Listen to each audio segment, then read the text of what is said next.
Hello YouTube, this is Come and Take It, and I'm going to show you the next part of making the chicken tractor. Now I'll explain to you in a minute, but first let me show you what this is. This is a hinge. I made this up. This is a 1-inch pipe. This is a 1 1/4 inch pipe, I believe. They can't see it because of the shadow. Okay. Anyway, what do you mean you can't see it? Because of the shadow. Okay, because of my shadow? Yeah. Okay. This is a 1 1/4 inch pipe, I believe. And what I did is I slid it over the top of the 1-inch pipe. As you can see, it slides back and forth, right? I have one here and one there. Now what I'm going to do, what I did was I decided to make this a flap door, which is going to go like this, right? Now once I have the flap open, I can reach in and do something with the chickens, change their food, change their water, etc. I did the same thing on this end over here. See? Here is the hinges. See a hinge? This is an idea I came up with. And I did the same thing on the door. Made a hinge, okay? Now, since they slide up and down, what I'm going to do is I'm going to sand this edge off and this edge. I'm going to sand the equivalent edge off here, the corresponding edge there.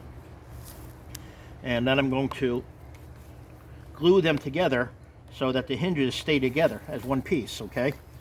And then this is what's going to happen. I'll be able to open the door. This hinge will turn around. When it's connected, it'll turn around. It'll like that, and then it'll come back like that. I might even have to put a threaded screw in here to hold it to that connected, because the glue might not be strong enough. It's just ideas that I have. Anyway, so you're going to ask how I measured this, okay? What I did was I put the material on the ground where it was nice and flat. And well, first I made this door. I made the door to the size and specification that I wanted, which is 2 feet by about 1 foot, okay? Once I made the door and put the elbows on and put the hinges on, obviously I put the hinges on before I put the 2 elbows on, logically speaking. So then what I did next is I measured by putting the door here. At that time, this support was not here, okay? It was just an open area. So I put the door here like this on the flat ground. I secured it with straps, okay, on 3 sides, so it stayed in one place. And then I eyeballed, because I don't know the distance that this pipe goes into this hole. It's about 3/4 of an inch or so, but I'm not 100% sure what the measurement is. So I eyeballed this by putting, once this was secured, I put the vertical post here where I thought it would go with respect to the opening of here and the opening here. Now, to support that, what I did was I used spacers. I used these very thin spacers here. And what I did, as you can see, they're only about an 1/8 inch thick. Okay? So you see how thick they are. All right, I put the spacers in each corner before I secured the door.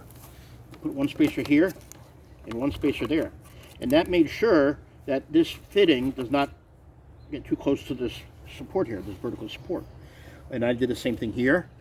Then when I went to put this piece in, I did the same thing here. Of course, these doors were secured with straps, so they were in one place.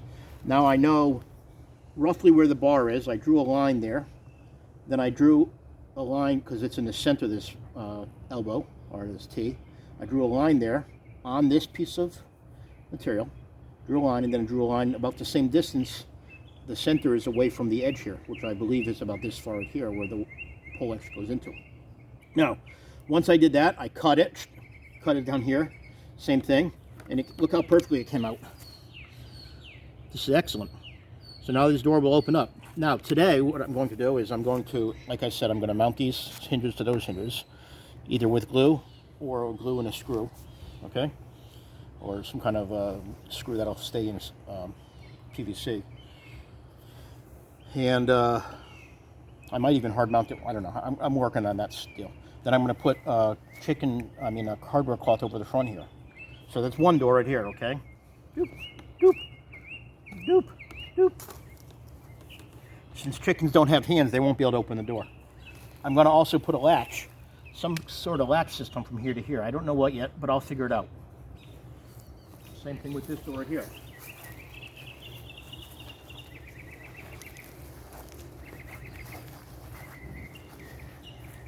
Look at that, laying this on the ground. Look what it did. I gotta clean that now. Don't know what it is. Anyway, same thing here. I got the hinges on this door here.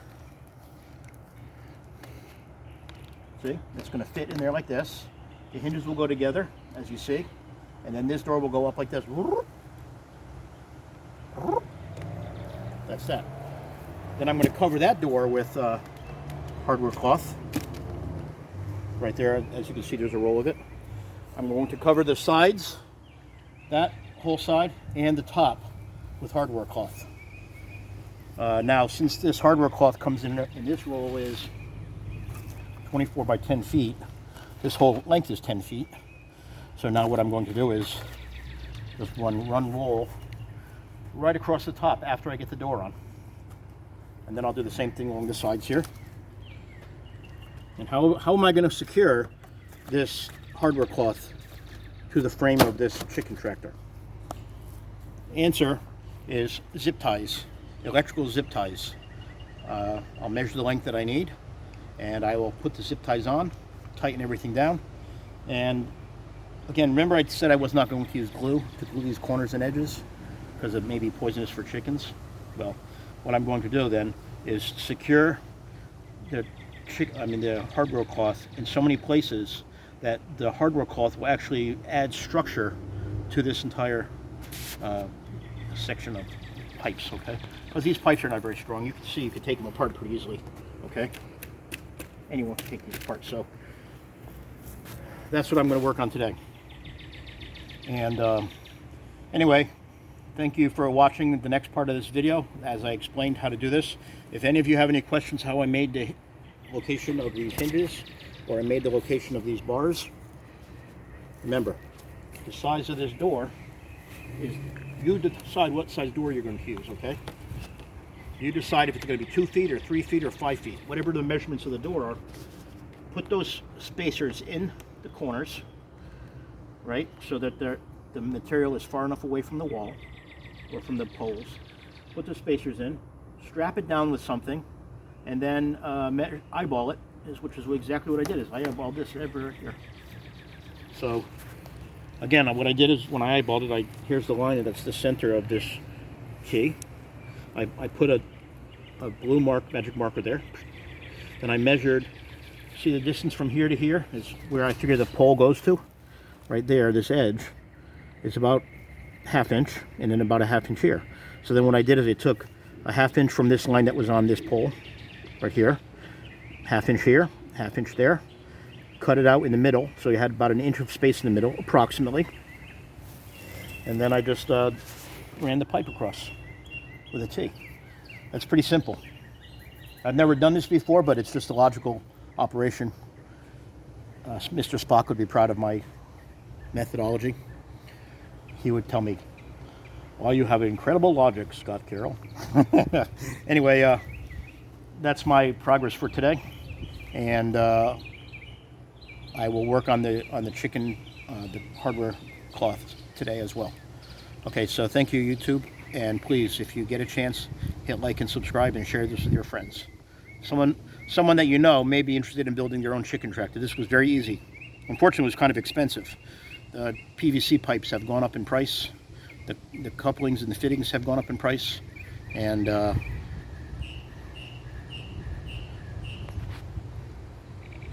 it was kind of expensive. But it was less expensive if I had used wood. It would have been more expensive. So thank you very much, and look forward to the next part showing you how I put up the chicken cloth. Okay, peace.